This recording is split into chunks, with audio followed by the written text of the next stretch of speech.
Yeah, what's the wrong? I don't know what's the problem. Oh, Lord. Hello. My name is Beulah Jean Jeekins Jefferson Johnson III Jr. And I say that simply because I kept all my husband's names because I love them all differently. Now, today, on Sister Beulah Jean Jenkins' church show, which is now formerly known as the First Episcopal Apostolic Christian Buddhist Ramadan Christian Center of the Lord, Yao Holloway, you know the rest.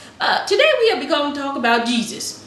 Jesus, you all know him, Jesus, however you want to call him.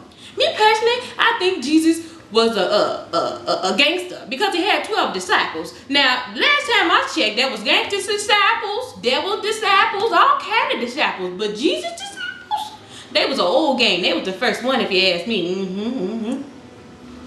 Now, come to think of it, Jesus might have been a Mexican. Think about it. He had all type of jobs. He was a carpenter. He walked on water. He died and came back. I mean, who do that? He was picking people, killing people, all type of things. Yeah.